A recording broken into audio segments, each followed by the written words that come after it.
All right, so if I am to understand Naruto Manga Chapter 602, yeah, we finally get the explanation as to what the hell happened to Obito.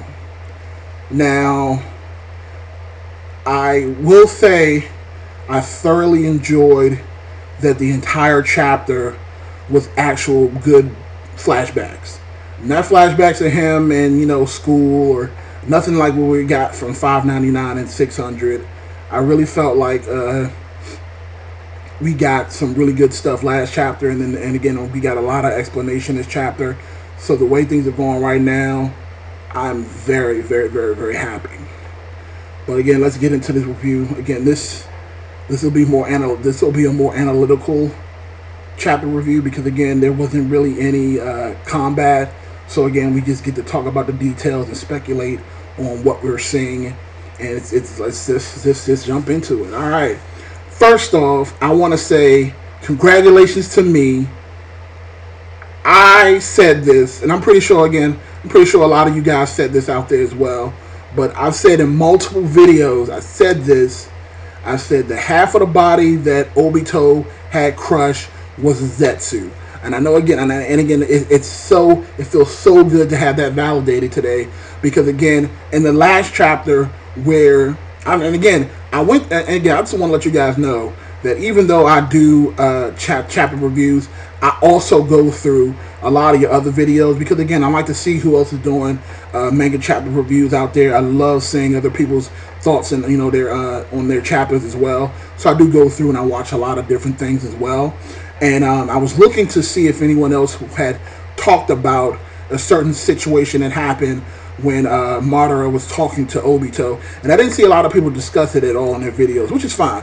I just thought it was an observation that I did make on my video, where as he's talking to Obito, the damaged arm that Obito had, that when he got hit by Naruto's Rasengan on his arm, was healed. It instantaneously healed, and that right there was a trigger that side of his body had to have been some sort of Zetsu or some Senjuan DNA or whatever the case may be.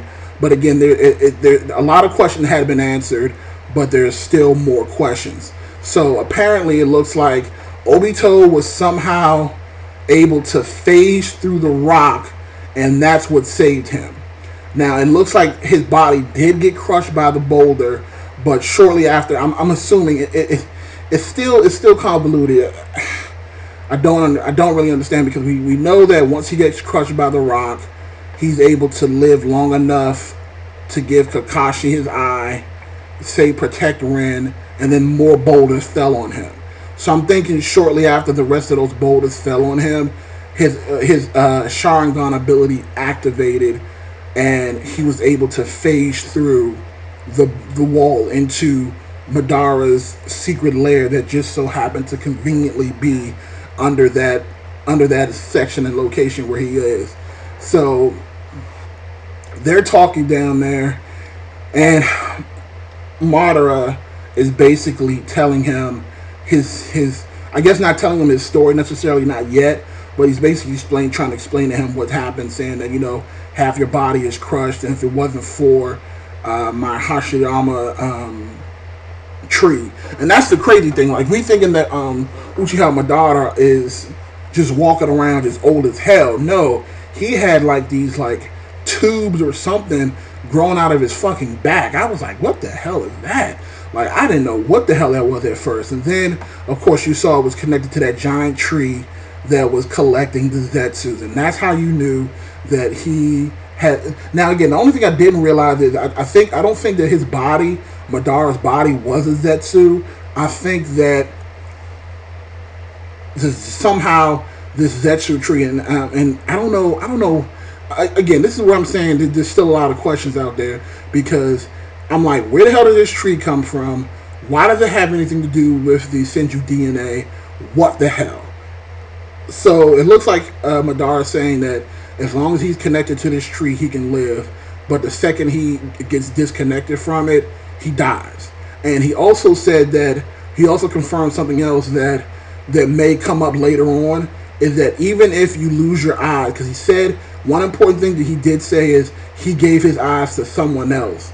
Now, my guess is Madara was able to unlock the Rinnegan after his battle with Hashirama Senju, and he gave his eyes to Nagato in order for him to be able to bring him back to life later. That's my thought. My thought is he gave Pain his eyes and let him use it because I guess he felt like he wasn't going to be able to use them. And then somehow he got another Sharingan from who we have no idea. But, you know, at that time, Uchihas were plentiful, so he could have easily gotten another Uchiha's eye. We don't know. Maybe we'll find out later on, but I don't think it was meant to be a big reveal and a big question to know whose other eye did he take. So we now know that he had other eyes surgically implanted, and it looks like Obito realizes that. And he, you know, Omara also says that, you know, without both eyes, you'll only be a shadow of your former self. But if you have both eyes, you can unlock its full potential. And I thought that was a sense of foreboding, actually, when he said that. Because as soon as he said that, Obito thought about Kakashi again. And he simply says, so great. When me and Kakashi reunite, together we'll be unstoppable. So, again, this is just, remember I said this, people, this is a sense of foreboding. So I'm thinking eventually down the line, Obito's going to come back to the good side. Him and Kakashi are going to team up in some way, shape, or form. I don't know how their eyes are going to be combined together, but I think something like along those lines are going to happen. But again, just waiting. We'll see about that. It looks, again, right now, it looks like in this chapter that Obito is still, you know, Team Kakashi, Team Rin, and it looks like that neither one of them can leave. Because again, like I said, he simply said that Obito had a Zetsu body, so we still don't know how the hell they got out of there. We still don't understand, you know, what Nagato's true role was, who the hell attacked, who the hell later on attacked Naruto's dad. It's still a lot of questions out of there.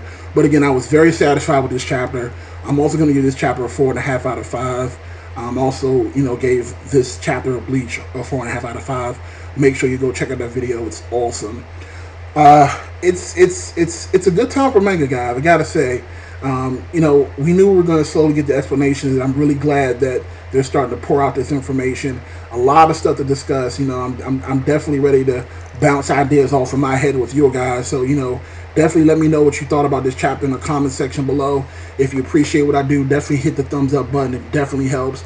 And also subscribe. You know, I definitely want to bring this content to you as quickly as possible. So go ahead and subscribe.